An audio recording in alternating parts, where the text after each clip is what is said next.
Hello, this is a guy who likes fanfiction and is too lazy to read, so here is Fire Emblem 3 Houses Only Love Can Hurt Like This Part 1 in audio form. Check the description for the links to the author. Chapter 96, What Did He Say to You? Ingrid was eating lunch that day at a table by herself. Dorothea walked by with her empty tray, and didn't even glance at Ingrid. Ingrid waved her over. Hey. Dorothea, would you like to sit over here? Dorothea replied, I would love to, but I have somewhere to be. Sorry. She exited without a glance back at Ingrid. Ingrid turned and looked down at her plate. Sylvain sat across from her. Ouch. You're totally friend-zoned. Maybe even acquaintance-zoned, if that's even a thing. He paused. Yeah, I just saw that. He was only just starting to act like his normal self again. His severe concussion was giving him troubles in the classroom, and a little bit of irritability at times, but for the most part he was feeling alright. Stop it, Sylvain. She's been acting this way for a long time. I don't know what I did wrong, she said sadly, taking a bite of her food. I mean, after Dimitri I kinda realized that my feelings for Dorothea were resurfacing. I think seeing that Dimitri found his person helped me realize that my person has been here all along. She sipped her water. I'm trying not to focus on it, but I don't know. Hey, what about me finding my person? That didn't have anything to do with it. He started stirring his soup.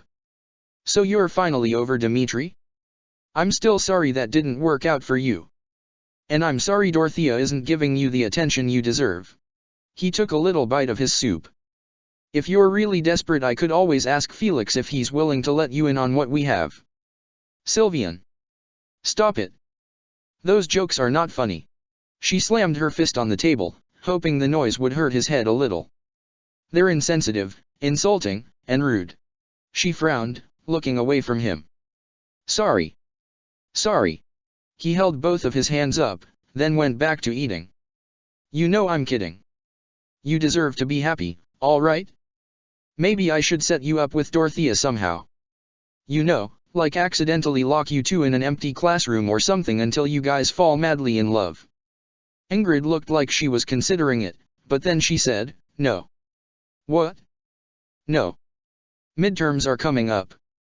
And I need to keep up with my training if I'm to be Dimitri's head knight. I can't let things like this distract me. I have nothing better to do than set people up right now. I'm exempt from midterms cause of my concussion. I can barely concentrate during class anymore without getting a big headache. He set his spoon down. Maybe I'll go help Felix study later. If you know what I mean. He smirked, then took a sip of water. Well, that's good for you then. Not having to take midterms sounds nice. She started to take a bite of her food, then set her fork down. Sylvain. How many times do I need to tell you? She frowned. Would Felix appreciate you saying these things about him? Because I don't think so. Yeah. You've seen his face when I make comments like that about him. He gets all red. He totally loves it. He may not say that he loves it, but he totally does. Never gets old, he said. Maybe you should try a line on Dorothea. I got some good ones. Well, maybe it's because Felix is embarrassed and uncomfortable with your comments. Ever think of that? No, because you're always thinking of yourself. She said, I'm not going to talk to Dorothea. She clearly wants nothing to do with me. Damn, you really have no sympathy. And I thought you were harsh when I used to flirt with you. You're even harsher when I'm flirting with my actual boyfriend. Actually, I'm just talking about him. He's not even here. He continued eating. So that's a hard no on the pickup lines. No pickup lines, she said, taking the last bite of her food. They never even work. You didn't even use one on Felix. I only know because he for some reason told me that detail, she said, stacking up her tray. Well, no. Because he just pulled me behind the church wall and kissed me. I didn't even have time for one. He said, are you sure you don't need an example? I have some really good lines. But I can't use them cause I don't have anyone to use them on. There's no point of a pickup line if you have nobody to pick up. Sylvain seriously. Pickup lines are stupid. And most of the time very insulting, Ingrid said, standing up. I don't need to hear them from you. Insulting? No. They're smooth. Ingrid, I think that's your problem, you're not a smooth talker. You gotta be alluring in speech, and in motion. He made a little motion with his arm. Smooth? You sound really stupid right now. She said, I think whoa. Ingrid looked behind Sylvain, where Dorothea had just re-entered the dining hall. She had a wide grin on her face, and her hair was a bit frizzy. Her clothing was askew, and she was holding her hat in her hands. Ingrid frowned. You know what? I don't care. I've said stupider things, Sylvain said, but turned around as soon as Ingrid looked behind him. He looked at Dorothea for a while before turning back to Ingrid. He finished the last bite of his soup. Someone looks like they had a good time. He frowned when he saw the look on Ingrid's face. Maybe, she just came back from training. Ingrid said hopefully. No, let's face it, that's how you used to look every time you know. She acted embarrassed to say that she might have a partner, mostly because she didn't want it to be true. Yeah. No. She wasn't training. She was definitely just playing cards, as they say. He said, if you want, I can do some snooping. Then I can report back to you. He shrugged. That would be invasive. No, she said with a small frown. There's obviously a reason why she's staying away from me. I don't want to push it, she said sadly, but her tone suggested otherwise. Yeah, right. Don't lie to me, Ingrid. You want to know what's up. It's a natural human instinct to be curious. Don't suppress it, it will only kill you slowly. You know that expression, curiosity killed the cat. Well, it's not cause the cat put his nose where it wasn't supposed to be. It's because he waited too long and the anticipation killed him. Okay, fine. Please find out for me. I need to know what's going on, she said with a small sigh. Thank you, Sylvain. I appreciate it. All right. So, did you want me to talk to her now, or later, he asked, glancing behind his shoulder for a second before looking back at Ingrid. Now would be ideal, but, wait, she suddenly gasped, as if trying to get Sylvain to look at her. What? Did you get a new uniform? She asked, her eyebrows creasing anxiously. Felix had walked into the room a few moments after. He looked the same as Dorothea did minus the smiling. Sylvain was about to get up and go, but Ingrid stopped him. No. He looked down at his shirt, then back at her. Felix has my jacket, though. He won't give it back.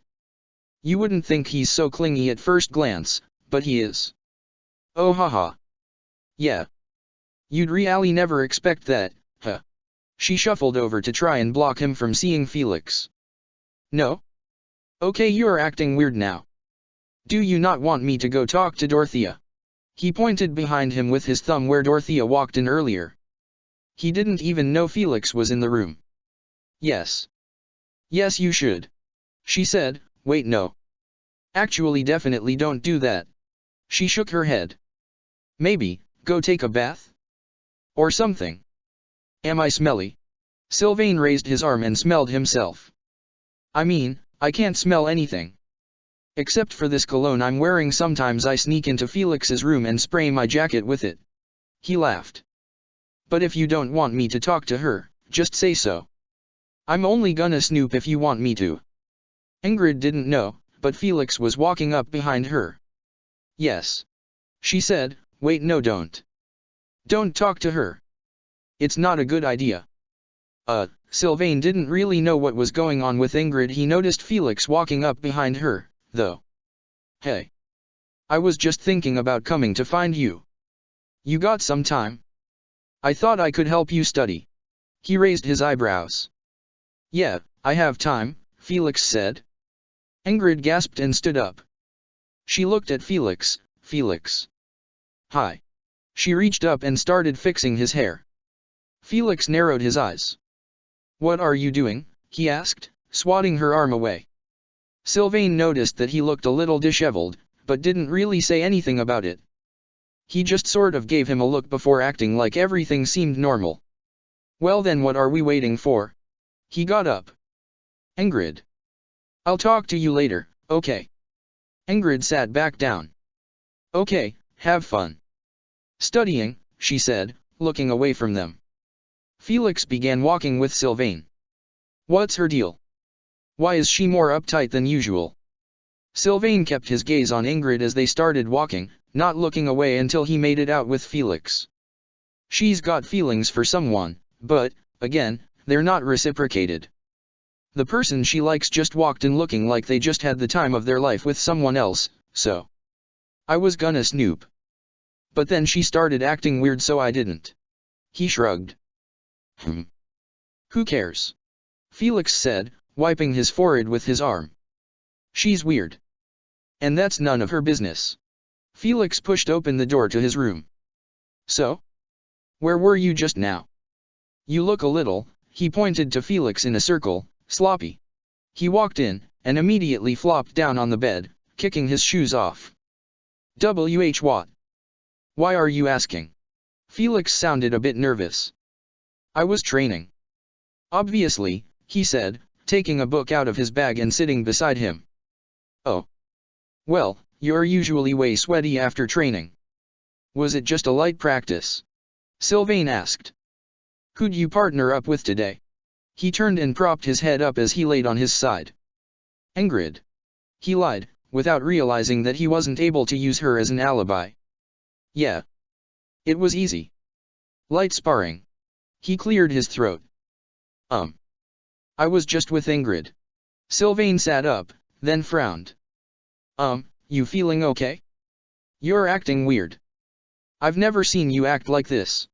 He reached out and touched his face like he was checking for a fever. What are you doing? I'm fine. Felix brushed his hand away. Are we studying or what? He asked, peeking at his mirror and fixing his hair. You didn't think I actually meant studying, did you? Come on. He laughed. When do I ever mean it for real? He beckoned him to come closer. Okay, well, you're the only one who doesn't have to take midterms, Felix said, but moved over anyway. So while you're here, you're gonna help me study. What? Damn, I thought we'd do anything but study. I thought this would be your break from studying, honestly. He sighed. After I help you study, can we do what I thought we were coming here for? Please? See, I even asked nicely. Fine. Felix smiled slightly. He obviously had the same plan, but didn't want to admit it. He opened the book. You're good with magic equations, right? Please help. He asked. I don't know. My head is pretty scrambled up right now, but I should be able to help with some of the easy ones. I just started being able to read, so, yeah. We'll see how this goes. Felix read one of the sentences out loud. See? That one. I can't seem to understand it. Everything else I can understand. And this one, our astrology final, is perplexing. He sighed. Well, I missed this unit while I was in the hospital. So I don't know, maybe you just solve it like this.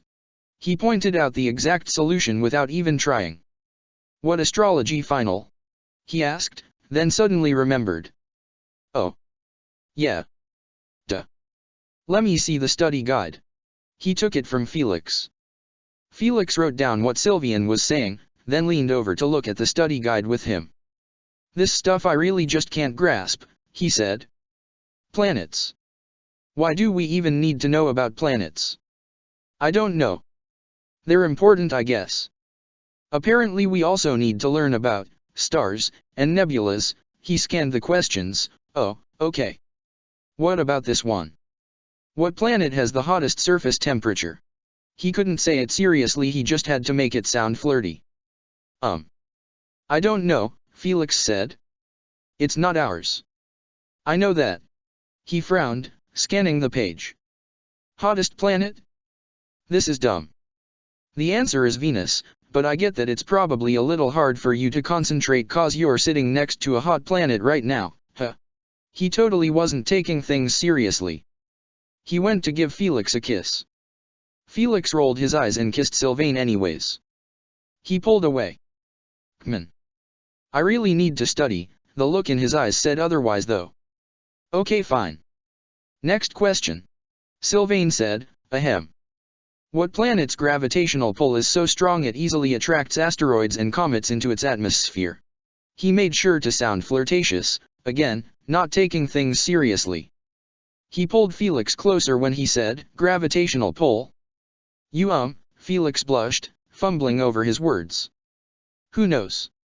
I don't care. He took the papers from Sylvain and pushed them along with his book onto the floor. I can't focus with you here anyways. He kissed him again.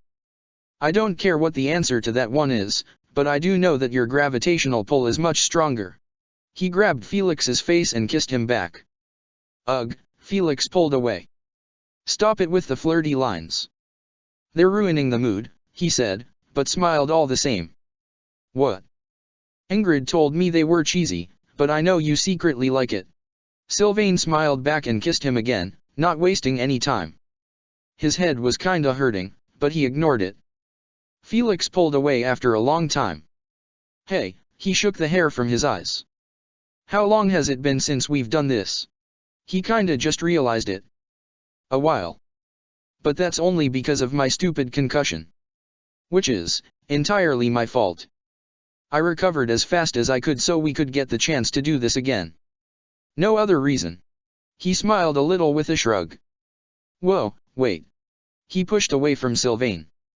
We shouldn't be doing this. You're still hurt. Felix said, no more. He folded his arms. What? Oh come on, my head doesn't even hurt. That bad. He automatically got closer again. Come on Felix, I've been dying. Literally dying. He just stared into his eyes. And you can't tell me you're not dying too. Felix drew back a bit. Sylvain, please don't say that, he said with a small frown. Don't. He didn't like the parallel he was making, because a month ago, that was Sylvain's goal. I didn't really think about my word choice there. But you know that's not what I meant, Sylvain said, frowning as well. I just meant that I really wanted things to get back to normal. He moved his hand back to Felix's face to pull him in again. I don't care what you meant, don't say things like that. I can't, Felix sighed. I know what you meant. But I can't think about that day. You didn't see what I saw, he said, but pressed his lips to Sylvain's anyway. His kiss felt different, more passionate this time. Sylvain stopped in the middle of it just to say whoa, for no reason other than to acknowledge his passion, then just went along with it. He didn't want to talk about the events of 1 month ago anymore. Thinking about it just made him upset. His head was really hurting from this after a while, though, and he had to stop. I'm sorry. I just said no more and then I went and did it again. This time for real. No more. I can tell you're in pain, Felix said sadly. It seemed like there was so much Felix wanted to say at the moment. I'm in pain, but that doesn't mean I wanna stop, Sylvain frowned, but he didn't kiss Felix again because he knew it would just end up making his head hurt worse. I'm building up a pretty big tolerance though, huh? I wonder how long I'll be able to make out with you next time. He gave Felix a little nudge with his arm. I don't want to find out. I want you to recover fully. What happens when we're attacked? And you can't keep up with the rest of us because of it. Felix said. Well, it's a good thing we haven't been attacked. Even if we were, I'd probably just hide or something. It's better than me risking my life again. Damn. Sylvain, Felix covered his eyes. Why do you have to do that? I can't. I can't look at you and not think of that day. He raised his voice slightly. I said I was sorry, Sylvain said quietly, obviously feeling guilty about it. Can we not talk about it? Please? Seriously, I don't want to think about it. And I know there's nothing I can do to make you not think about it, but still. I don't care. Sylvain, really. I don't care. He pointed at him. It's kinda hard to forget the past when it's painted all over your body. He shook his head. I love you. That's all the more reason to fall apart every single time I look at you. Sylvain frowned, feeling guilty. Can we not fight? I said I'm sorry, he snapped. He really didn't want to fight, but they somehow always ended up doing just that anyway. I love you too, okay? But I don't want to talk about this. We're not fighting, Sylvain, Felix said. We're not fighting. I get that you don't want to talk about it. You can say it a million times. It doesn't change the fact that it happened, he said. He stood up. I never told you what Ingrid and I felt. What we saw? I don't want to know. Don't tell me. Sylvain turned around in Felix's bed and covered his head with his pillow, curling up. Seriously, Felix, I don't want to hear it. You put us through it. Sylvain. Felix wasn't mad at him, it was obvious he was mad at himself, but he raised his voice anyway. Stop hiding from this, the consequences of your actions were going to come back for you, somehow you knew this. The yelling was making his head ache worse. He stopped hiding and turned around. I said, I was sorry. Sylvain raised his voice as well. How many times am I going to have to say that I'm sorry? You don't think I feel bad about it? I feel awful. I think about it every day. I just want things to go back to normal, but they can't. Things will never be normal again, will they? He had both of his hands on his head. No. I am not mad at you, Sylvain. Felix said, I guess I'm trying to help myself through this. He sighed, lowering his voice. Things will go back to normal. They will. He said, but, the vision of your lifeless body - Felix swallowed his words, unable to speak any longer. Stop.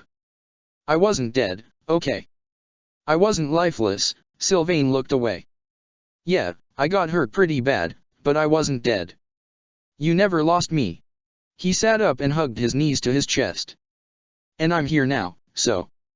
Shit, Sylvain, after Glenn. I tried to distance myself from you. From everyone. If I stayed away, I wouldn't get close, and I wouldn't have to go through the hurt of losing someone again. But now that I finally have something worth losing, he sat down on the bed again, and wrapped Sylvain in a hug. Knowing I almost lost you. God. You need to stop getting hurt. Sylvain hugged Felix back. I don't want to put you through all this hell. I know it's a lot easier said than done when it comes to taking your own advice, but I need to stop causing you pain. Maybe the rumors are true, I do bring bad luck. He rested his chin on his shoulder and drew little circles on his back with his finger. No, you don't.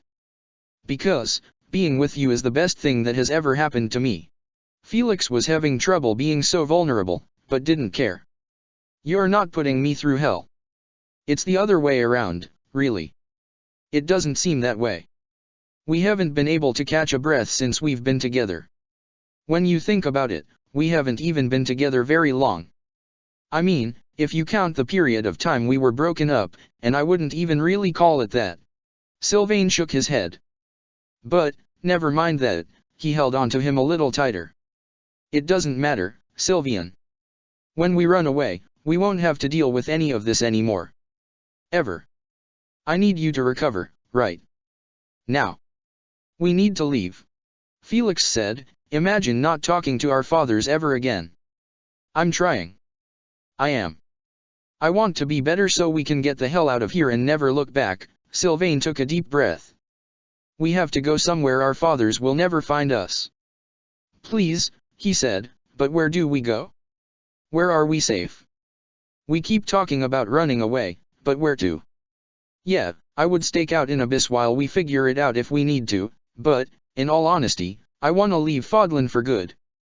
Look, you don't have to answer if you don't want to. But please. Please, I've been trying to get you to tell me. What did your dad talk to you about? When he came to visit? Felix asked. Sylvain went silent after Felix asked his question. I don't. I can't tell you, he said. I don't want to think about it.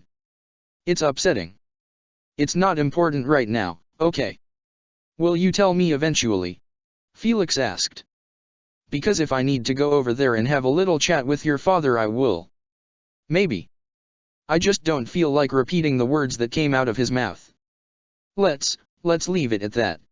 Sylvain's voice shook for a moment, and then he hugged Felix more comfortably. It was a lot to take in, especially at the time. I was still pretty unstable. I can't believe he would say something like that to me at a time like that. I'm going over there, Felix said quietly to him, clenching his hands around the back of Sylvain's shirt. I have to. I don't care if it gets me in trouble. No. No, please, don't. I don't want you getting involved in this. It's not worth it. Let's just run away and leave it at that, okay, he said, matching Felix's tone. No.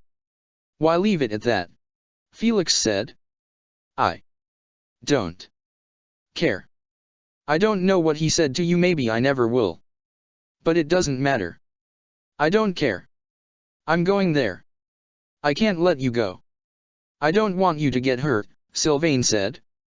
And not that my father would physically hurt you, but still. He frowned. How does your dad feel about all this? What? Did he hurt you? Felix got up and started stuffing things into one of his bags. I don't know how my dad feels, and frankly, I don't care, he said. But since I ran away, he hasn't expressed anything negative. Which is strange that he hasn't complained. No. But, speaking of running away, Sylvain stood up as well and grabbed Felix's arms, trying to stop him from packing up for a moment. If we run away, will we just turn out like my brother? He asked, sadly. I mean, how else will we get by without any money? Or a place to live? We didn't even think about that, we're just gonna become common thieves. No. Not thieves, Felix said. We can be mercenaries. He looked up at Sylvain. I can be a mercenary. You, on the other hand, stay somewhere safe. I can't have you go off and die on me. I'll do the fighting. Still. We're going to have a hard life if we decide to run. I mean, our lives are hard now, but we're just transitioning to a different kind of hardship. We'll be free, yeah, but... I don't know. What? So now you don't want to go any longer? Is that it? Felix sighed. Sylvain. You need to make up your mind. This is getting exhausting. What? That's not what I said. I said, we're gonna have to be prepared for that kind of life. Right now we're not very experienced. Yeah, I know it's weird for me to be cautious, but I can't take any more chances doing things without thinking first. That only ends up bad for everyone, Sylvain said. Felix frowned. I guess. But does it matter? 'Cause even so it'll just be us. Nobody else to get in our way. Doesn't that sound better than what we have here? Yeah. It does. You're right. Sylvain sighed. I just hope our parents don't go looking for us. I want to be free, not on the run. Unless Dimitri picks up the slack. Then we won't even have to run away, Felix pointed out. Right. Hey, you're right. It's been a month. He hasn't even proposed yet, has he? Unless he did it in secret and isn't telling anyone, Sylvain frowned. It feels wrong to pressure Dimitri about this. This is our problem, and even if he does step up to the throne soon, the changes won't happen overnight. I know that, Felix said, scuffing the ground with his shoe. But, we wouldn't have to worry if that was the case. At least, my dad would completely change his mind. I know that for certain. Your father has an attachment to Dimitri. Whatever His Highness mandates, he's going to follow along with it like it's his life creed, Sylvain said. I really hope the Central Church doesn't give Fergus a hard time. These changes are going to be radical. But anyway, I don't want to think of the worst case scenario. Best case scenario, we get to live a happy life together. He wrapped his arms around Felix. That's what I'm saying, Felix said, hugging him in return. I just wish Dimitri would hurry this up. I mean, he knows what this would do for us, doesn't he? Felix said with a small sigh. We need it now. I wonder if there are any more couples like us here? I mean, excluding Dimitri and Didu, of course, people who are hiding who they're in love with just because they'll get in trouble if they don't. It's sad. I don't care, Felix said. I really only care about the two of us. He pulled out of the hug. And in all seriousness, what's the worst that can happen? We get a couple weird looks. So what? I think the worst has already happened, honestly. Sylvain sighed, then backed up again so he could sit down on the bed. He laid down on his back and covered his eyes with his arm, letting his other hand fall off the bed a little. I'm tired. I don't want to think about this anymore. Okay. Good. Take a nap then. Felix moved off to the side and continued packing his things. I'll be back in 2 days if I'm lucky, he said. Oh come on Felix, don't go. You're the one who said it didn't matter anyway. Sylvain kept his arm over his eyes. I'll be sad without you here. He moved his arm away and gave Felix a sad, pleading look. Okay. You'll be even more sad when your father continues to bother you. Felix slung the bag over his shoulder. Like I said, I don't know the things he said to you. But it's been affecting you in the worst ways. He said. Sylvain was about to finish his sentence, but he stopped himself, like he was nervous to finish. He looked away from Felix. Felix raised his eyebrows. Sylvain. He wasn't gonna push him to say anything. He set his bag down and sat on the edge of the bed, putting his hand on Sylvain's chest. Sylvain felt a little more comfortable when he felt Felix's hand on him, but he still didn't look at him. He said that Miquelon was onto something.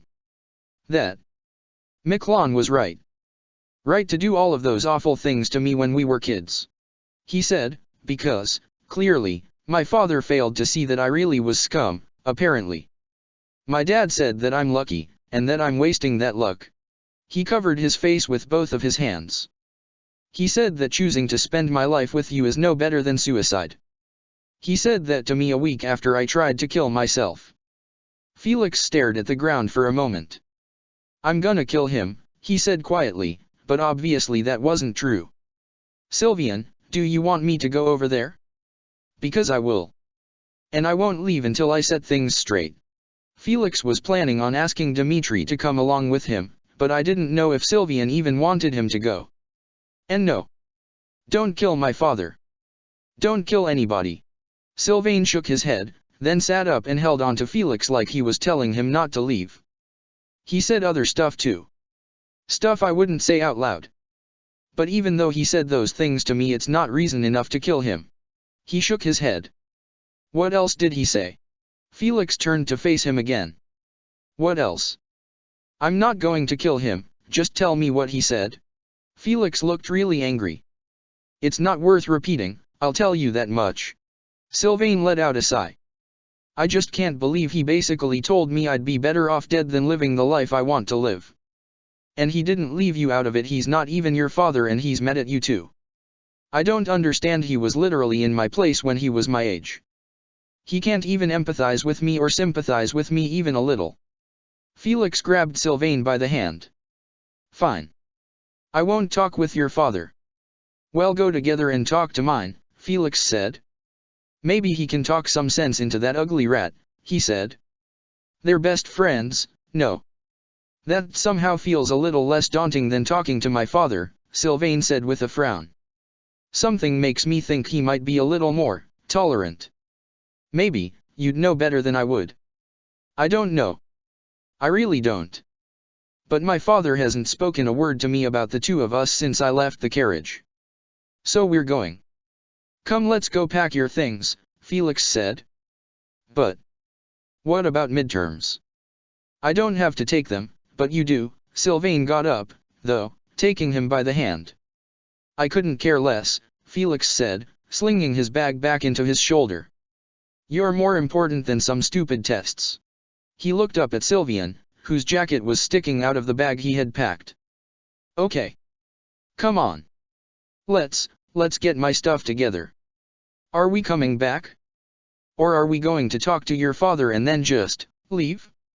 Leave Gareg Mach, I mean, Sylvain asked, a serious look on his face. Felix's mouth opened slightly. He looked up at Sylvain for a few moments before saying, I don't know. We'll see where the moment takes us. He put his hand on the door handle, and without looking at Sylvain, he said, I love you, Sylvain. You know I wouldn't do this for anyone but you. He threw the door open and grabbed Sylvain by the wrist, leading him across the way into his own room. Sylvain followed Felix to his room, then walked over to his dresser and started packing a bag. Yeah. I know. And I love you too. None of this would be happening if I didn't love you so much. He rubbed his eyes in the middle of packing his bag, but went right back to it. While Sylvain was packing, Felix walked up behind him and wrapped his arms around his midsection. He rested his cheek on his back, and stared at the wall, thinking. It was apparent that Sylvain was uneasy and stressed by the look on his face, but his distress faded when Felix hugged him, and he actually smiled to himself, continuing to put a few things away. He buckled his bag closed, then took a deep breath. You sure you want to do this? He softly asked. Yeah. I'm sure, Felix said. Just, give me a second. He released Sylvain and moved over to the desk, scribbling some words down on a piece of paper and folding it up. Okay. Let's go. He took a breath, then pulled the door open and walked out. When they passed Dimitri's room, he slipped the note under the door. Okay. He looked at Sylvain. We need horses now. Chapter 97, Home Sweet Home. Sylvain grabbed Felix's hand as they walked, watching him slip the note under Dimitri's door before walking past it. He said, well, our best bet is the stables. But I don't know how we're just gonna get away with stealing 2 horses and, possibly never returning with them. Doesn't matter. Felix said again, seriously. It really doesn't. He walked with Sylvain to the stables. Lucky for them, nobody was there at the moment. Sylvain looked to make sure nobody was watching, and then he grabbed a saddle from the shelf and set it down next to Felix. All right. Let's get to work on getting these guys ready to ride. I'm pretty quick when it comes to this sort of stuff. He grabbed a brown horse and started saddling her up. Felix walked over to one of the horses, then mumbled a small whoa. He took a step back, just kinda staring up at it. He walked forwards again, but the horse stomped its foot to get a fly away, and Felix backed up again. Sylvain was almost done, but noticed that he was having a little trouble. What, are you nervous? Come to think of it. I don't think I've ever seen you taking care of the horses. They're not gonna hurt you unless you spook 'em. Just be nice and gentle. He walked up to the horse Felix wanted and let it out a little. See? She's a good girl. He gave the horse a little pet on the nose. What? Nervous? Felix frowned. PSHH, no. I'm not nervous. He lied. He shuffled over and reached out to pet it, but it did the thing where it thinks you have food in your hand and tried to bite Felix a little. Felix drew his hand back. What's it doing? He stumbled backwards. She's just looking for snacks. She thinks you have food. Sylvain couldn't help but smile a little, then started doing all the work for Felix. He threw the blanket on, then cinched the saddle. If you're nervous, just say so. You know, I learned all of this by hanging out with Ingrid over the years. I have her to thank for my equestrian knowledge. I never got her to like me, but I did learn a fair amount of stable upkeep. Plus, my house is kinda known for its cavalry skills. He checked the hooves of Felix's horse to make sure her shoes didn't need to be changed or anything. He looked at Felix as he put the bit in the horse's mouth. You're pretty cute when you're nervous, you know that. I told you I'm not nervous. Felix snapped, folding his arms. I could have done all that, you didn't have to help. He paused. Thanks, though. He said the last part quickly. You're welcome. Sylvain gave Felix a little smile, shaking his head a little as he led his horse out of the stable. All right. So now what? How do we sneak out of here on horses? He raised his eyebrows. Just bring them out the expedition path, Felix suggested. Easy. He grabbed the reins of his horse to lead her, then the horse shook her head and he got nervous again, dropping the reins and scampering away a few feet. What the hell, he groaned. Are you scared of horses? Sylvain stopped leading his horse out, and tied her to a post. That would explain why I never see you down here. And probably why you didn't agree when I asked you if you wanted to secretly meet up behind the stables to make out. Remember that? He laughed. Come on. He grabbed Felix's horse by the bridle and led her back over to him. She's not gonna bite. Unless you have food in your pocket. He smiled. I'm not scared. He lied. Just, give me those. Felix took the reins, but stood pretty far away from the horse. Okay. Come on. Let's just go. He started to lead her away, glancing occasionally at Sylvain with terror in his eyes. All right. Let's go. Sylvain started walking, glancing back at Felix every now and then to make sure he was okay. You gonna make it? Or what? He asked once they made it out of the gates. You look like you just saw a reanimated corpse. He laughed. Stop saying that, I'm not even scared. Felix kept saying. They walked for a bit more until they were concealed by the trees. Okay. Let's go. He awkwardly lifted his foot to get in the stirrup and did a little hop. I can't get on. What's going on? Sylvain, help. Sylvain was about to hop on. He had one of his feet in the stirrups already, but he stopped when he saw Felix having trouble and walked over. Do you not know how to get on? You just swing your leg over. Come on. He held the horse still for Felix. Felix put one hand on Sylvain's shoulder, and the other on the saddle horn, and used them to hoist himself up. He held onto the saddle horn tightly. Oh, okay. I'm on. He looked pretty nervous. Is she gonna run? He asked. See? Not so bad. Just hold on tight and you'll be fine. Sylvain handed Felix the reins, then got on his own horse. Sylvain was a skilled rider, so he didn't have any trouble taking command of his horse. If we want to get there fast, then yeah, we can run. I don't want to run though, Felix said as the horses began walking beside each other. He looked at Sylvain. We should get there before nightfall, depending on how fast we go. It's really not that bad. We might want to run through some of the more dangerous areas. You know, the ones infested with bandits and stuff. All you gotta do is hold on tight, and you'll be fine, Sylvain said, looking between Felix and the road. Okay. I trust you, Felix said with a small sigh as they continued walking through the woods. Felix did all right even when they needed to run from bandits. He constantly asked if Sylvain's head was doing all right as well. Sylvain kept lying and saying his head was okay, even though every time they had to pick up the pace his head started throbbing. He made a few jokes along the way, and he snuck some quick looks at Felix every now and then. He tried his best to cover up any discomfort he may have been in. The sun had set by the time they reached Frildarius territory. Felix and Sylvain tied up their horses at the stables, and made their way to Felix's castle abode. Sylvain got off his horse and grabbed Felix's hand. Okay. I was hiding it the whole way here but I'm nervous. I have a feeling he's gonna be mad. He's just gonna tell my father about this and we're gonna get into even more trouble. Okay. And then we run away, Felix said. We'll be okay. He didn't let go of Sylvain's hand, even after entering the castle.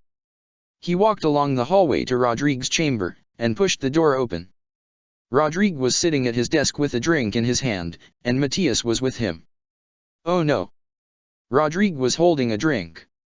They were chatting and laughing together like the old friends they were. When Felix opened the door, Rodrigue stopped what he was doing and looked over. He was about to take a sip of his drink, but set it down. What in the blazes? Felix, what are you doing here? Margrave Gautier just stood up and scowled. Felix's mouth dropped open. What the hell is he doing here? He motioned towards Matthias, and instinctively pulled Sylvain closer to him. I think the real question is what are you doing here? Rodrigue asked, standing up as well. Sylvain wanted to leave. He wasn't expecting to see his father here. Margrave Gautier narrowed his eyes. You're going to be in an unimaginable amount of trouble once we're through handling this situation.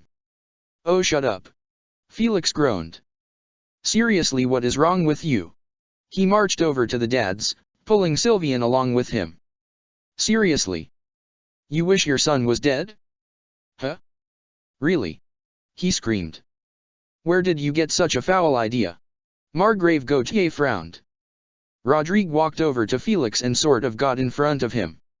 Felix. That is no way to speak to a fellow member of the nobility. We will have civil discourse. He frowned. Sylvain wouldn't make eye contact with his father. I don't care. Felix shouted. Really? I don't. Why do you hate who you are? He pointed at them. You're just like us and you know that, he snapped. But you don't have to worry. You're never gonna see either one of us ever again. I'll take better care of Sylvain than you ever did, he said to Matthias. Rodrigue said, Felix, calm down. Stop yelling. You mean to say that you're running away? He stood with his hands on his hips. How bold of you to assume you can handle yourselves out there. Naive as ever, said Matthias. Sylvain was sort of hiding behind Felix. No offense, father, but you haven't exactly been there for me in a supportive way. If you're not gonna support me, then why do you care whether I stay or run? It's not worth living a life that will only cause me pain. Margrave Gautier replied, I cannot let you leave when the future of the kingdom lies on your shoulders. Not the whole future, but a fraction. You must do your part. Okay, how about you have another stupid crest baby and have them run the territory? Felix said to Matthias. And you, father? Do you two really mean to claim that you're nothing without us? You don't treat us that way. Do you know how long that would take? Sylvain is being completely irresponsible. He's a letdown to the whole system of nobles. If only he would have a sense of duty for once in his life. And I thought my first son was a disappointment. Matthias raised his voice a little. Leave Miquelon out of this. Sylvain retorted. Rodrigue said, Felix. I'd like to speak with you in private. It would be nice if you could just please cooperate without being rash. He sighed. After everything you've put him through? No. I'm not leaving him. Felix stood in front of Sylvain, still clutching his hand tightly. Especially not alone with this asshole. He glared at Matthias. Tell me what you need to say. Tell us. Felix. Rodrigue sternly raised his voice. Watch your language. He put his hand on Felix's shoulder. I need to speak with you. My son. Alone, right now, he said, giving Felix a grave look. Sylvain can wait outside. He looked at Margrave Gautier, then back at Felix. Sylvain wouldn't let go of Felix's hand. He was holding on so tight that his palm was getting sweaty. Felix swatted Rodriguez's hand away. No. Stop. Sylvain is coming with us if we need to leave the room to talk. He said, I don't care what it is you have to say. I'm not leaving Sylvain's side if I don't have to. Fine. Fine, he can come. Just. I need to have a word with you. He took his hand back, then walked to the door and opened it up. He waited for Felix and Sylvain. Matthias, wait here. Margrave Gautier was obviously upset. He was giving the two sons a glare. Felix led Sylvain across the room, and out the door. He looked at Rodrigue. What? What could you possibly have to say? He asked, anger fuming in his eyes. Sylvain followed, but stayed silent since it wasn't exactly his place to speak up at the moment. He didn't want to risk getting in trouble with Rodrigue as well. Rodrigue closed the door behind them, then guided Felix and Sylvain across the hall. He let out a deep sigh, looking at the two of them for a moment. Do not run away. Do you hear me? Don't run away. He gave Felix a grave stare. Why would I listen to you? Felix asked. Seriously?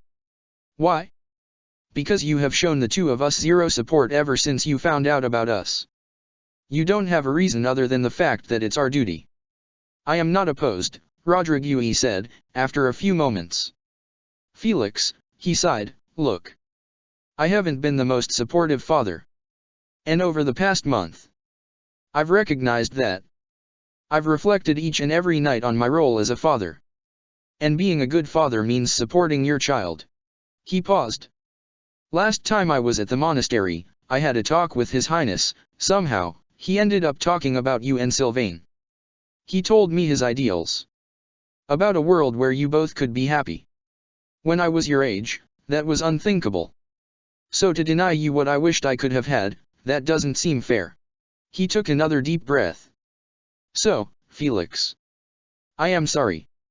I do not deserve acceptance, but I need you to know that I am. And I am trying to protect you by warning you not to flee. It's a dangerous world out there. And if you remain at the monastery, I will support you. And Sylvain. That was not what he expected to hear at all. Father, Felix said quietly. He slowly looked away from him, then looked up at Sylvain instead. He was speechless. He didn't know what to say. Sylvain seemed just as stunned as Felix did. He didn't know what to say either. He was prepared to defend his case, not to hear any words of acceptance. He looked between Felix and his father, then said, Sir, are you serious? Rodrigue nodded. I am. At first, I was reluctant. But then I realized how hard it must be for the both of you. And, you don't deserve such treatment from me. He said, the Margrave may be my good friend, but that doesn't mean that I agree with everything he says. In truth, I just want things to work for you and Sylvain. I don't want the same thing that happened to me to happen to you, Felix. Felix took a deep breath. Thank you, father, he said. He reluctantly let go of Sylvain's hand, then moved forward and hugged Rodrigue. Thank you, his voice sounded so grateful. Rodrigue hugged him in return. He definitely wasn't expecting it, especially since Felix was so hostile toward him most of the time, but he didn't let the chance slip by. He gave him such a heartfelt hug. I am proud of you, my son, for standing up for what you believe in. And I want you to continue to do that no matter what, do you hear me? He let go of Felix and looked him in the eye. Promise me you will always defend your beliefs. There were tears welling up in Felix's eyes, and it was obvious he was trying not to let them spill. He nodded. I promise. I will. And Sylvain and I won't run away, he said, clearing his throat and taking a deep breath, looking behind him back at Sylvain, as if asking if it was okay for them not to leave. Sylvain was obviously really happy for Felix, but he was a little jealous that his father would never accept him. He nodded back at Felix, like he was saying he was okay to stay at the monastery. Rodrigue said, Thank you. Should you ever need anything, just send me a letter and I shall be on my way. Both of you. Felix grabbed onto Sylvain's hand again. You need to convince Matthias to apologize to Sylvain. He knows not that I support your decisions. And I intend to keep it that way. I hate to play along with what he says, but I'm afraid I might need to in order to maintain strong ties between our houses. Until you both inherit your titles, at least. He said. Or until Prince Dimitri begins his reign. Sylvain said, My father's not gonna budge. If anything, it's just gonna make him more upset. You think he won't disown me? He will. He's done it once, he'll do it again. Even if I have a crest. Rodrigue said, Well, if he happens to cast you aside, I wouldn't mind taking you under my wing. House Frildarius would be happy to house you on our territory if need be. Sylvain nodded, but still seemed pretty sad. Felix told Sylvain, Don't worry about it. Okay. We're free now. How long have we waited for this? He said, We don't have to hide any longer. He actually smiled a little bit. We can finish out the school year with no problems. Sylvain grabbed Felix and hugged him tightly. He still didn't smile, but he was happy that they didn't have to worry as much. We needed this, we really did. He closed his eyes. Rodrigue watched as they hugged, a sad smile on his face. Felix planted a kiss on his cheek. This is still hard for you. I get it.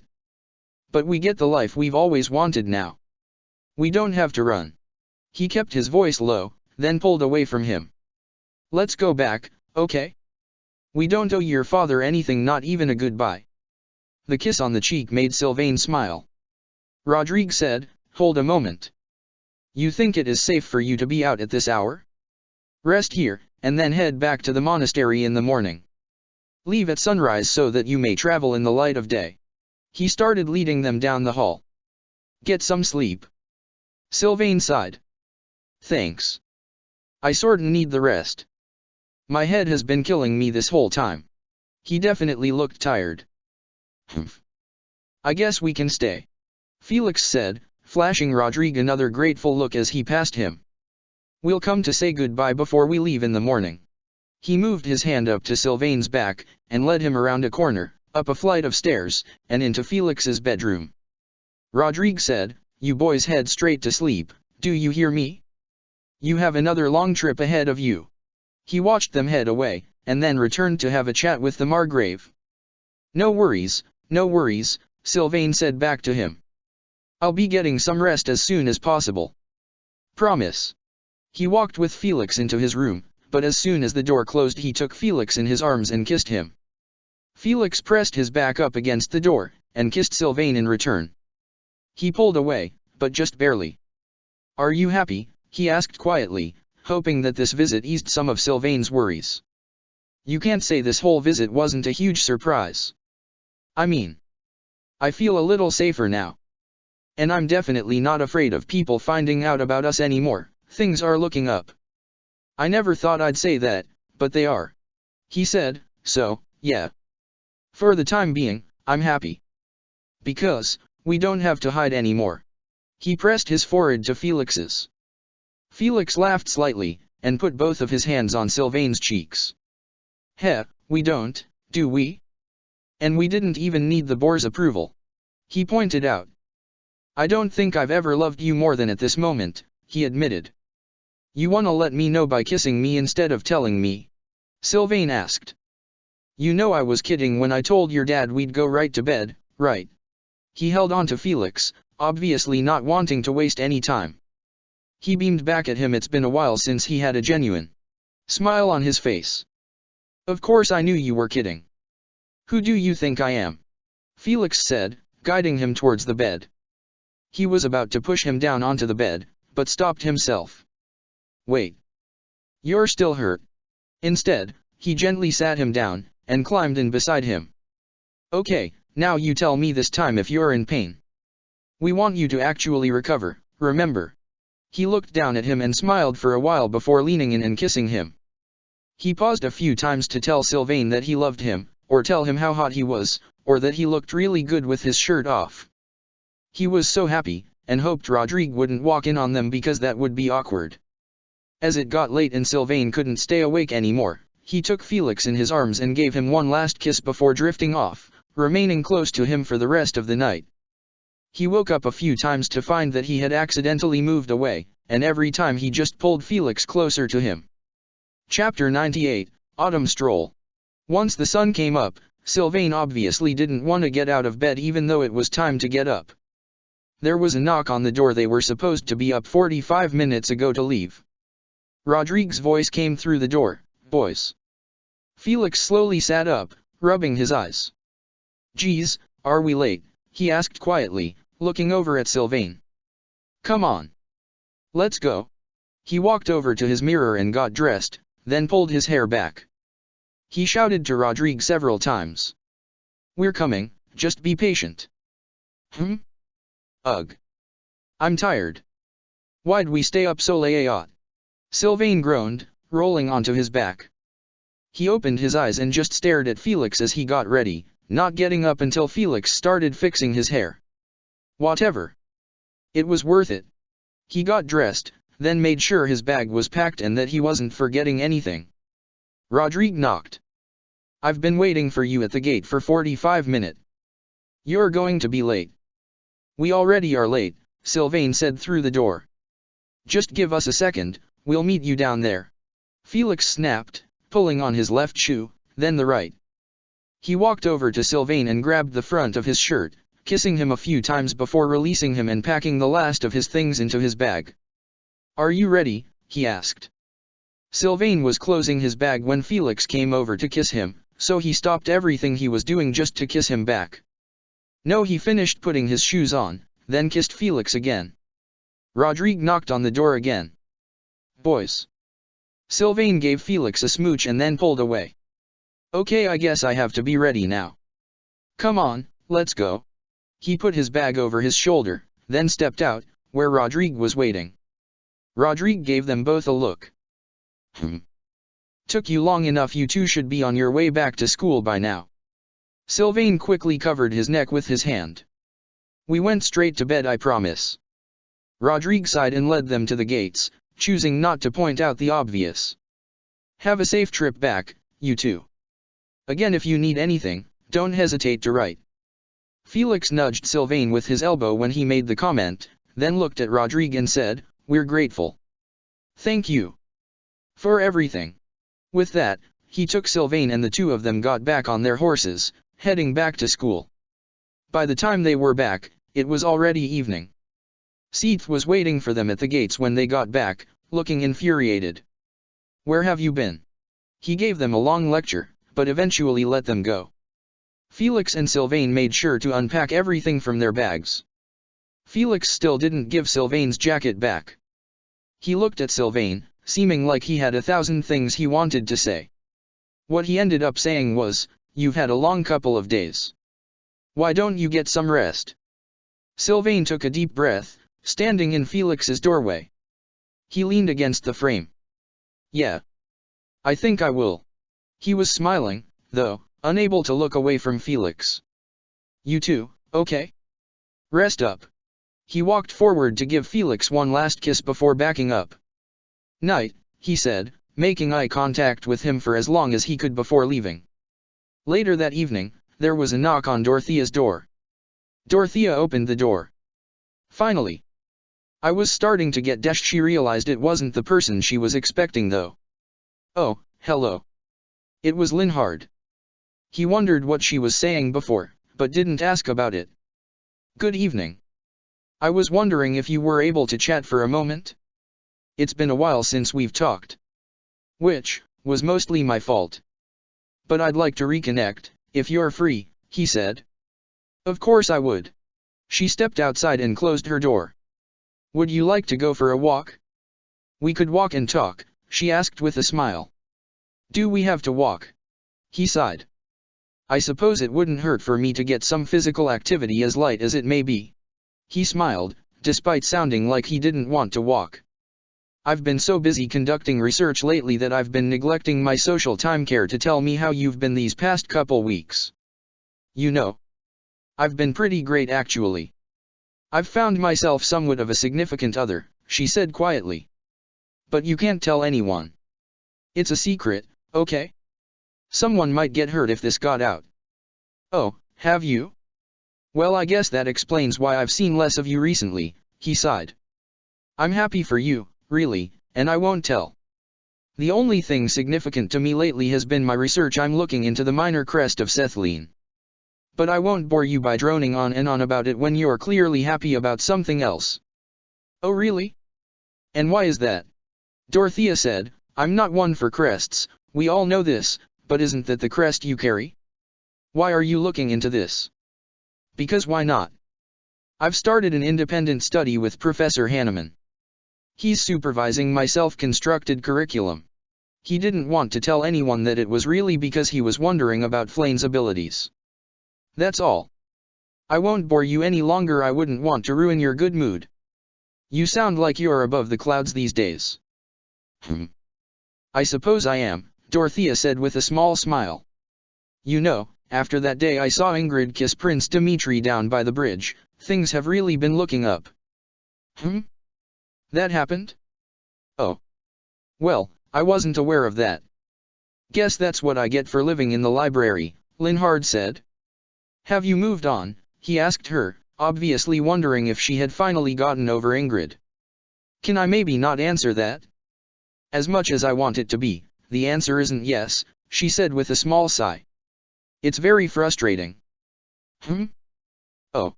Never mind. I didn't mean to be insensitive. I was just curious, since you mentioned you were seeing someone else and all." Linhard frowned. "Well, it's just in hopes that it'll pull me out of this funk. I don't even know if I truly like this person or not, but, well, I guess I do, based on the amount of time I spend with them. If things work out with this person, then great. It's actually nice to see that you're happy, Dorothea. That makes one of us."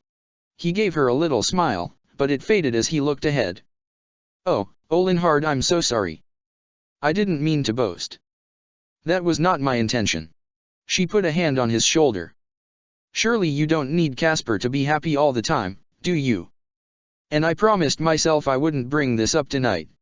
Linhard sighed. I'm not accusing you of boasting. You deserve to be with someone who makes you happy. Casper's found somebody he's clearly happy with. You've found someone who helps you stay in a good mood.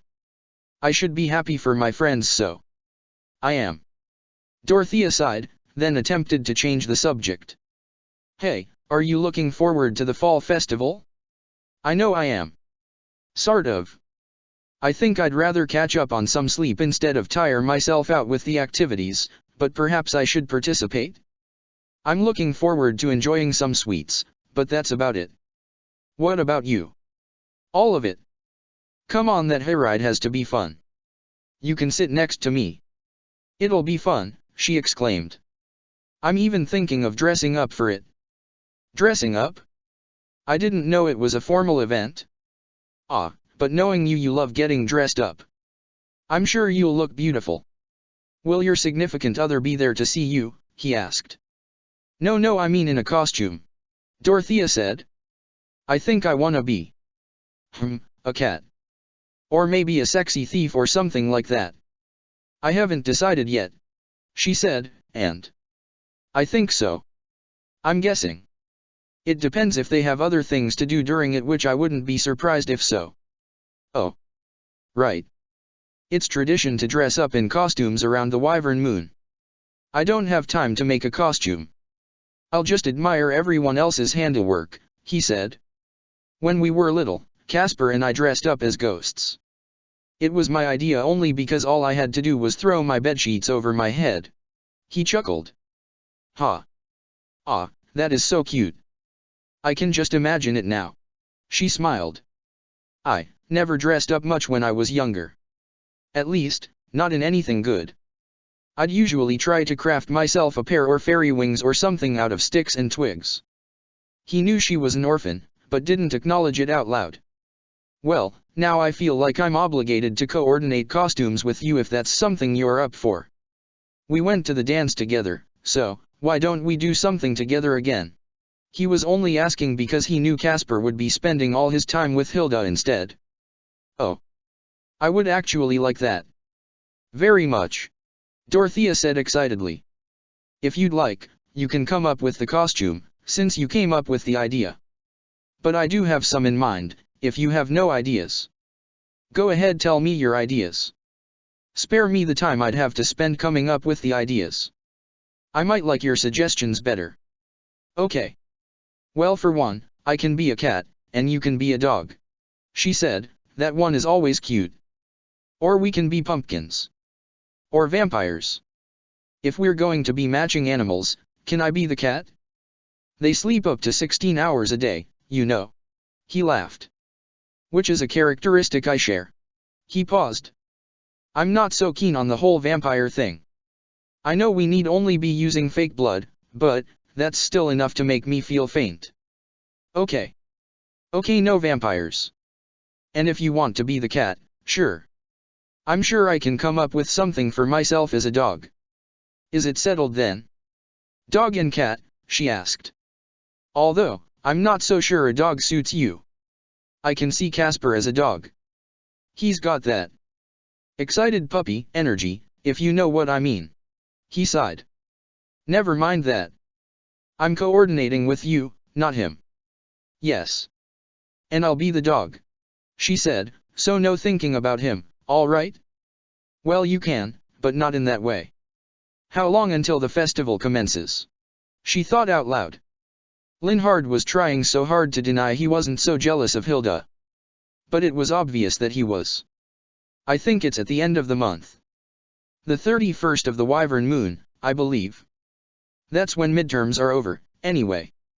We have to get past those first. Although, I don't really need to study for those. I'll just read up on whatever I need to know the day before the test to save myself the energy. Let's hope you're right. Petra and I have been working so hard to study for these. Let's hope it's not in vain, she said as they continued to walk. I don't doubt you'll pass easily, though. I'm not worried. There are some people I'm worried about, but I'm not one of them.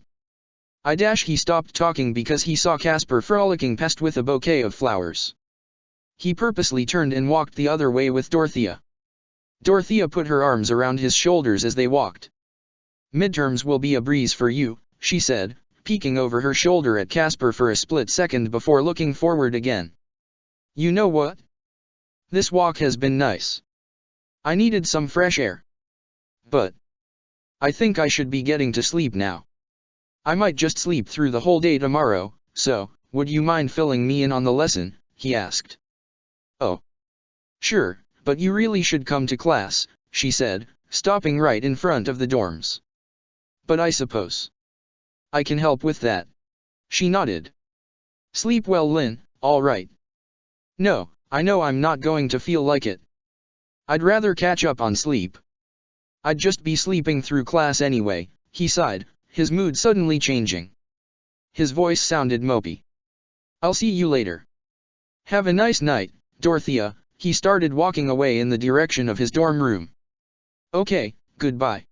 Dorothea waved her hand a little, then went into her own room and closed the door. When did you get in here?" "Just now. While you were on that little walk." "I apologize for being so late. I had matters to attend to elsewhere."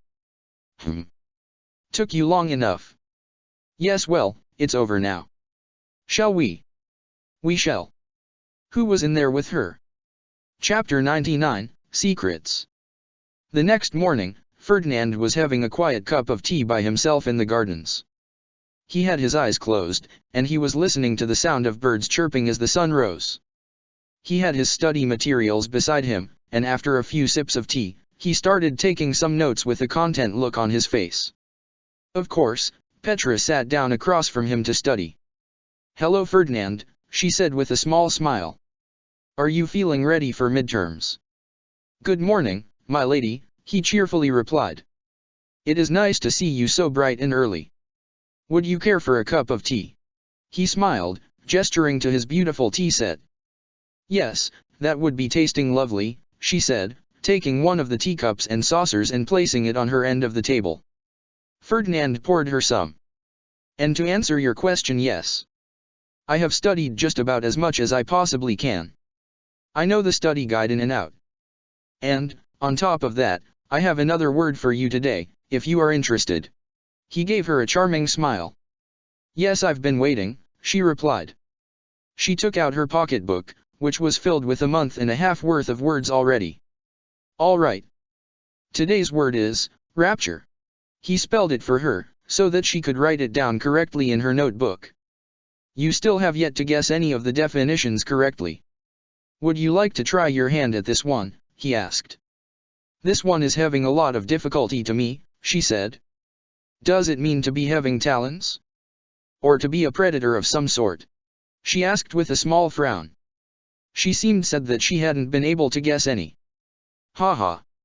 No, but maybe I should try to sprinkle some hinting vocabulary into the mix."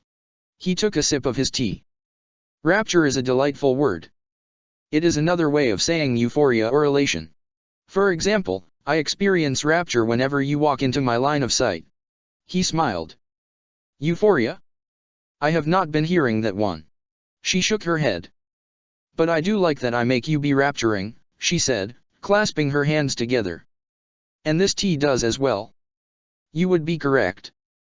I couldn't agree more. Nothing could possibly beat the rapture brought upon by a nice cup of tea in the morning. Except, spending time with you, of course." He leaned over the table and gave her a short kiss on the cheek before going back to his studies, making a note to himself at the bottom of the page. Petra giggled. "Thank you, Ferdinand." She opened up her own book, and began studying math. She was really bad at math. She sat there with him and studied until she had finished her tea. Yuri came over a while later and just observed, doing a bit of spying for Constance. If Petra and Ferdinand were having any sort of trouble, he wanted to be the first to let Constance know. He didn't stay long, but Ferdinand sort of noticed that he'd been watching him a lot lately. Ferdinand sighed, looking across the table at Petra. "Have you noticed him recently?" "Yuri. I seem to have something of a stalker, if I am not mistaken." "Oh dear. Is he stalking you?" Petra gasped and stood up. You are not prey, Ferdinand. She watched as Yuri began walking away. Stay here, she told Ferdinand, then chased after Yuri. Yuri! Stop it! Stay put! She caught up to him. You are being a stalker to my boyfriend. Wait. Petra hold on for just a moment. Ferdinand got up, but she had already left, so there was no use in stopping her. Yuri sighed, and he was about to turn the corner, but stopped when Petra caught up with him. Oh, so, you've noticed, huh? He sort of just stared back at her, not really having an explanation planned out at the moment to cover up what he was doing. I suppose there's no use in hiding it. I'm completely smitten. But I don't have a chance with him because he's got you. He didn't want to expose Constance, so he took the blame himself.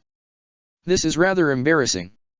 I am not wanting to be mean, Yuri, but it is making both of us to be feeling very uncomfortable. If you would be kind, and stop doing these things, we would really have appreciation for you. Yeah. I'll keep to myself from now on. My apologies. I don't want to start anything. So, I'll be off. Yuri walked away. He was more upset for Constance than anything. He felt like Ferdinand was with the wrong girl, and he just wanted to make his friend happy. Petra sat down across from Ferdinand. He said, he is having attraction towards you. She frowned. I cannot help but feel jealousy in my heart. What? He is.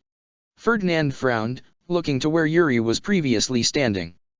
Well, I don't blame him for being unable to take his eyes off of me. I am the one and only Ferdinand von Aguirre. But, don't think that I am returning his attraction. Remember one of our earlier words of the day? Fidelity, my fidelity lies with you, he said, sweetly. Yes. And mine with you. She nodded. She looked down into her empty teacup for a bit. Okay. Thank you for the tea and study session, Ferdinand. Will I be seeing you later? Of course you will. Was there something in particular you'd like to do together? He asked, beginning to pack up his things. He was planning on challenging Edelgard to a duel, and wanted to get going once he and Petra parted ways. I am not thinking so. How about I think about it, and then tell you when I am seeing you? She asked him. Sounds like a plan. It will be like a surprise date, he said with a smile. I am looking forward to it. I'll see you later, Petra. Ferdinand waved, and then he headed out for his challenge, which he would probably lose. She waved to him, then headed back to her own room. This past month, Happy had been traveling out of Abyss quite a bit. She was being a bit distanced from the others as well. She had just come back, and had a small grocery bag in her hands. Yuri fell into step with her as she came back from the market, peeking to see what might be inside. You'll never believe this, I just got busted for tailing Ferdinand around the monastery. What have you been up to today? Shopping. What? Why have you been doing a thing like that? Happy said. That's weird. And yes, I've been shopping. I was gonna see if you guys wanted to cook again or something, but the pantry was running low. Yuri laughed a little. None of anybody's business but my own. But anyway, I'm always up for a little cooking. What were you thinking of whipping up? He smiled. Baking that cake together was fun. Besides the zing. Yeah. I'm really not sure, she said, shaking her head. Probably nothing. Probably just nothing at all. Yuri said, nothing? Why not? You were the one who suggested it. You came back with a bag of groceries, so I just assumed you'd be up for it, I guess. Well, I could always ask Constance if she wants to cook with me instead. Yeah, she'd probably want that. Here, in fact, you should take these. She handed him the ingredients, and her hands were shaking as she did so. You okay? Happy. He took the groceries, but immediately noticed that something was wrong. You can talk to me, yeah, no. Your hands are shaking, did you think I wouldn't notice that? He asked her, sounding concerned. What? They always do that. Happy frowned, weird that you just noticed that. Coco is talking about it, like, all the time, she said, putting her hands behind her back. Well, is it because you're stressed out about something? Or, what? Yuri asked. You know I'm not gonna make fun of you for whatever the reason is, right? I'm on your side. I'm here for support. What's got you trembling? Geez, why are you so obsessed with this? She frowned. I'm fine, Yuri, seriously. Back off, she said, for some reason in a really angry tone. Okay. You're clearly in no mood to talk to me. I guess I'll leave you alone, then. He frowned cause he really wanted to spend some time with her today. He backed up a couple steps. Balthus came up from behind Happy. Hey. What's in the bag? Better be booze or something. Yuri said, no, it's groceries. Sorry, pal. Happy looked between Yuri and Balthus and cleared her throat a little, then backed up from either one of them. Yeah. You guys, can use those ingredients to cook, she said quietly. Just us? You won't be joining us? Ah. Then I guess it'll just be Yuri whipping up some dinner for me, huh? Balthus said. Yuri shrugged. I guess so. But save some for Happy, okay? She's the one who went out and got the ingredients in the first place. Happy was looking somewhere in the distance behind them, then suddenly said, why, you know what? I really should take these back. She took the bag from Yuri. You guys just sit tight. I'll cook up a quick meal for you. Would you find Constance? Sure. Yuri was very confused as to why she was acting so strange. Balthus said, sure thing. I don't know if you bought the meats, but I could really go for a big ol' cut of pot roast right now. Actually, yeah. I was planning on making a pot roast. That's funny you say that. Happy started walking towards the kitchen. Come back later tonight. Bring cocoa. Yep. Will do. I'll go let her know that you're making a pot roast, Yuri said. Balthus clapped. All right. Yuri went to go find Constance, wondering if she was in her room. Constance's rushed voice came from inside. You who is it? She asked. There was another hushed voice from inside, unable to be made out through the door. It's me, Yuri. Happy asked me to grab you, she's making some pot roast for us in the dining hall. You coming or what? He leaned against the wall, talking through the door just in case she didn't want him going inside. Ah.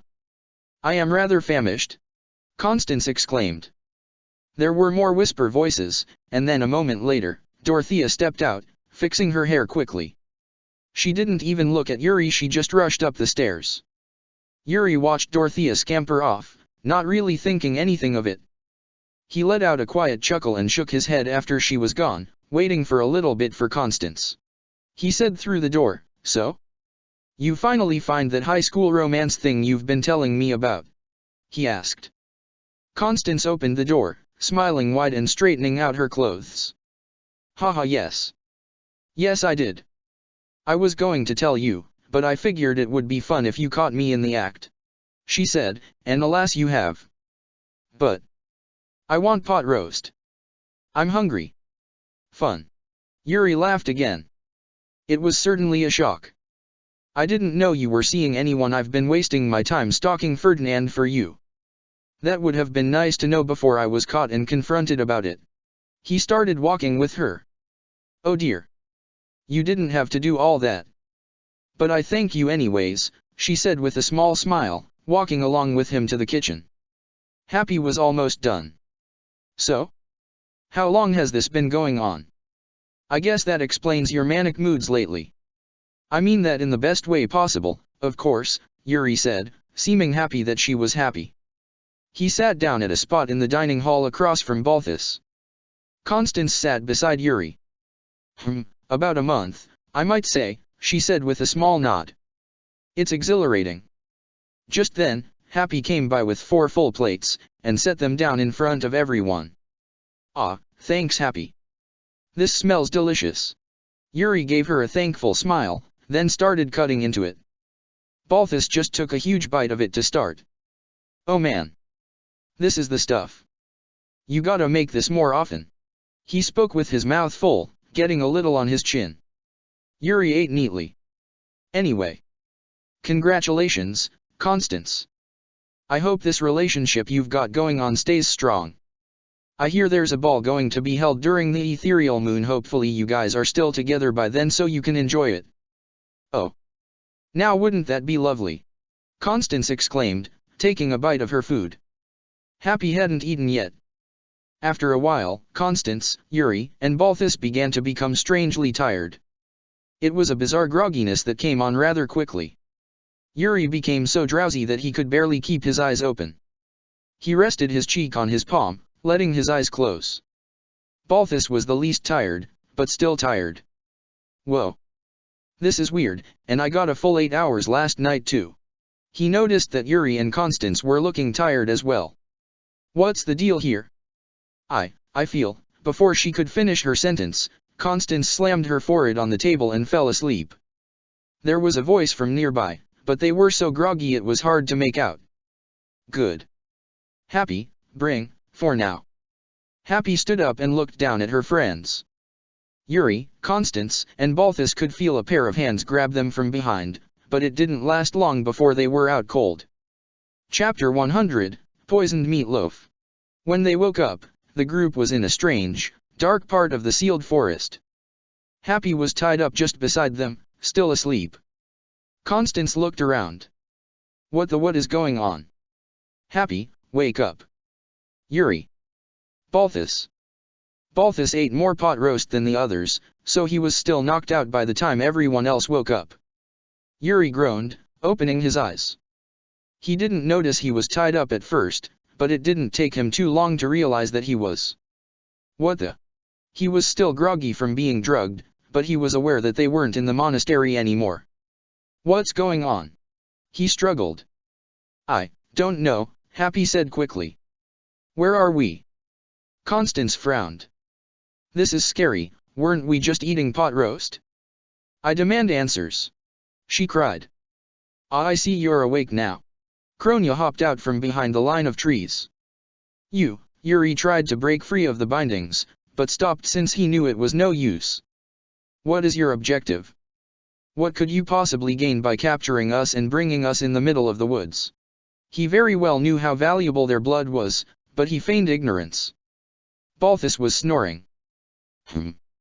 I'm here to bring Solon back to life, Kronya said.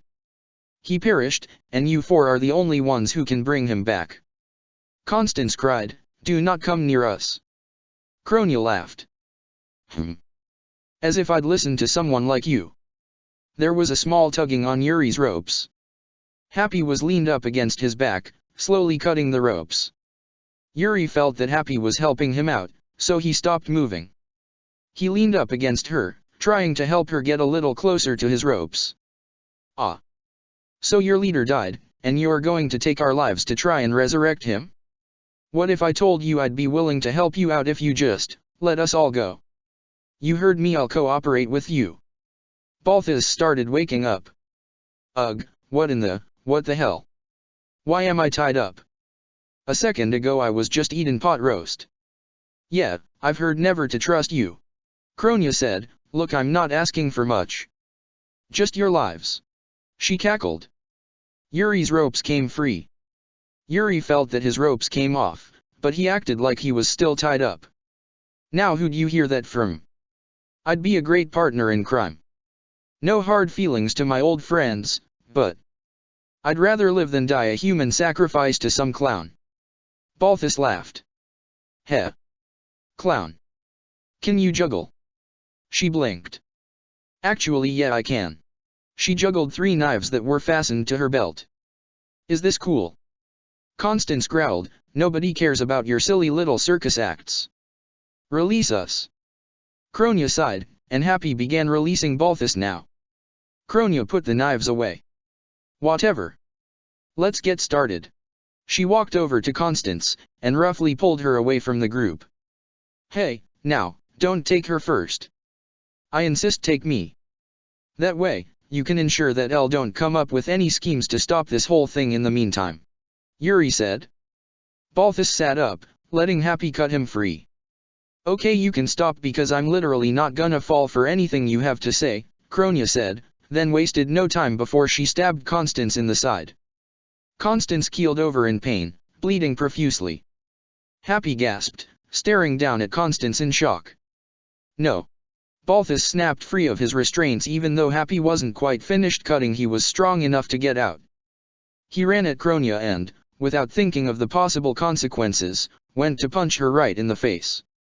Kronia held the blade in front of her face, and it went straight through Balthus's hand. Happy, who was never tied in the first place, stood up. She grabbed Yuri's wrist and began running away with him. Keep running, don't look back. Ergayah! Balthus cried out in pain and grabbed his impaled hand, but that didn't stop him.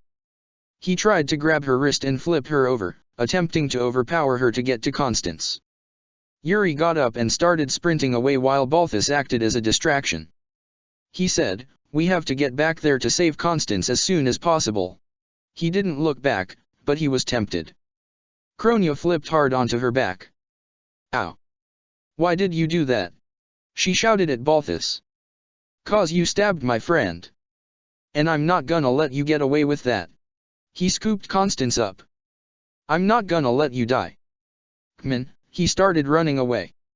Constance held on to Balthus. "Balthus, my stomach," Constance groaned. Balthus took Constance behind a big fallen tree and set her down.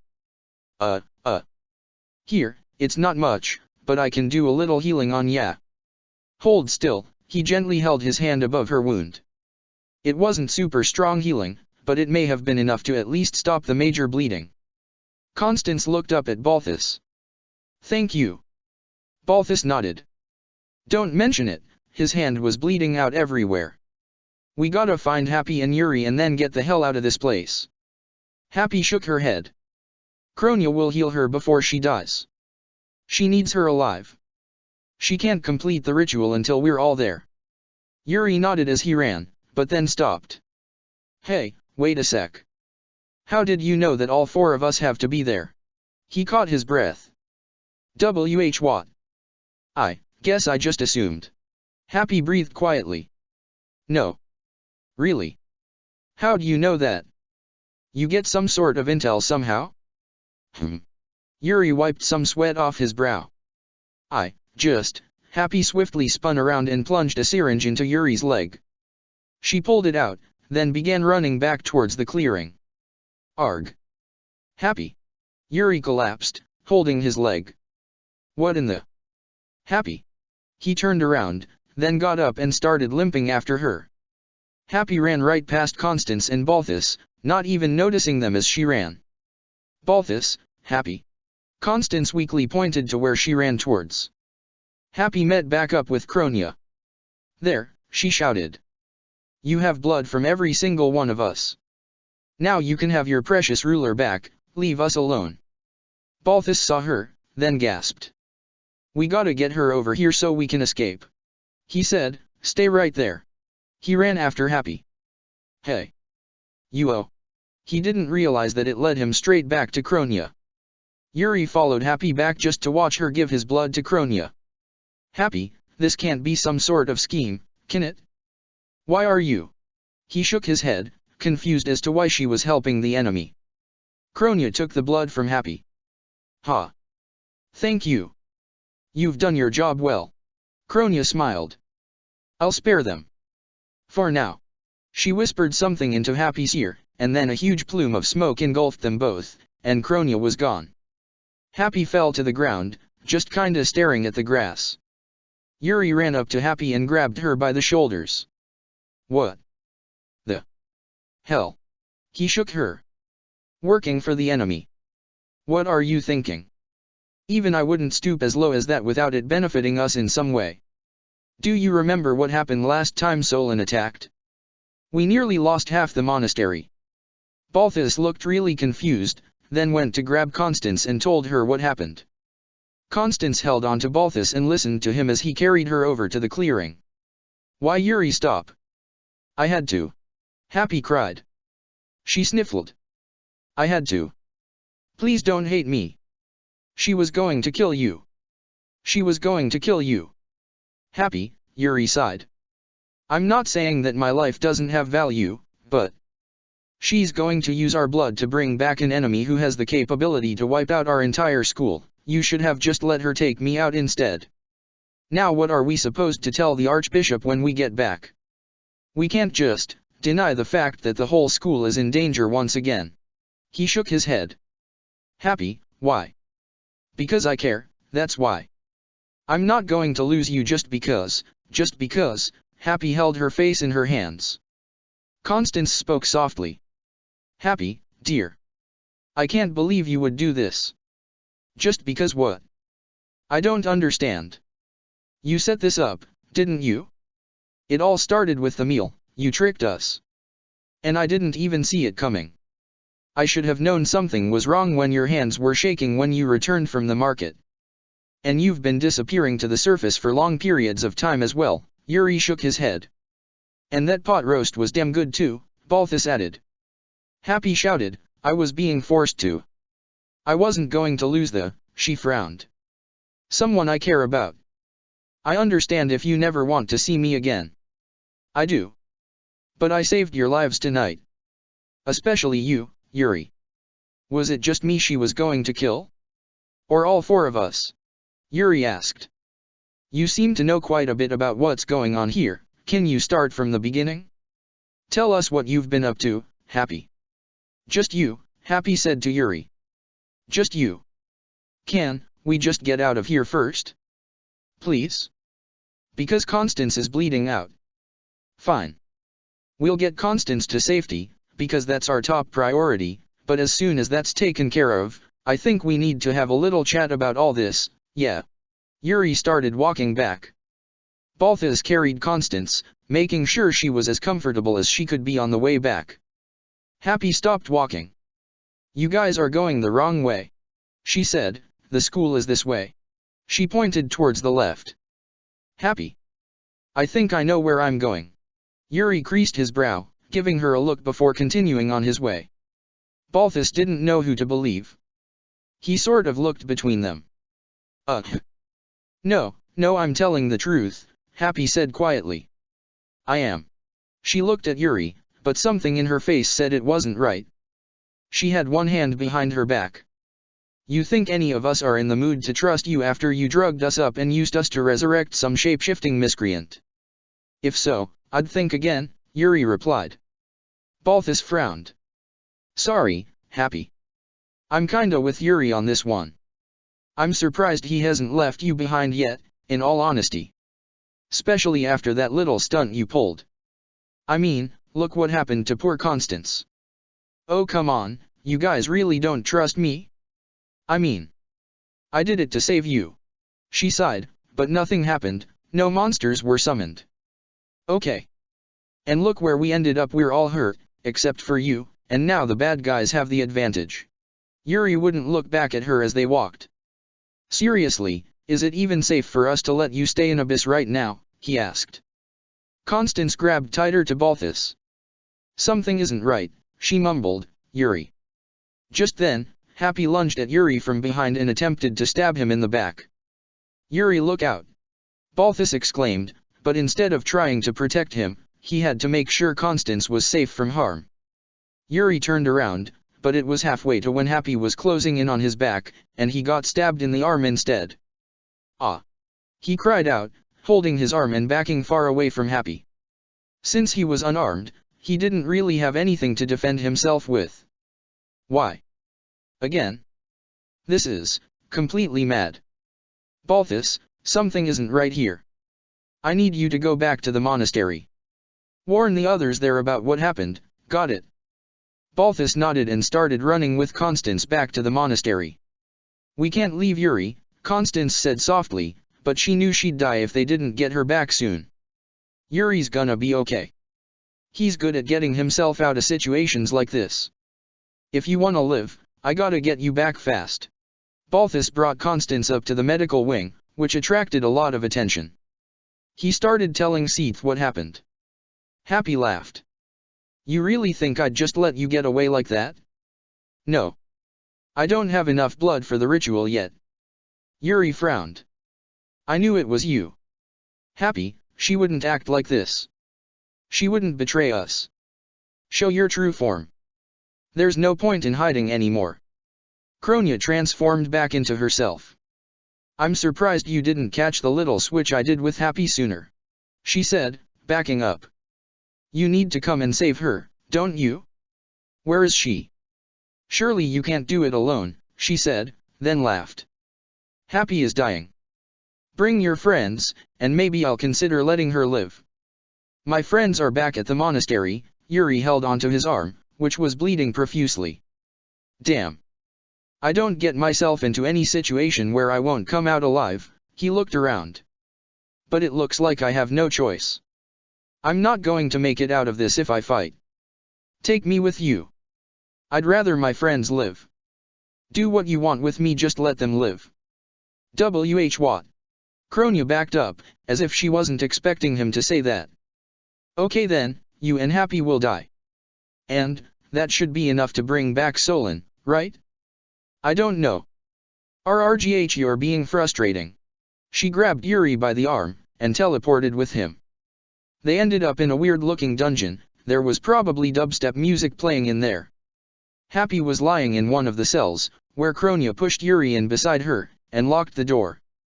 Check the description for the links to the author.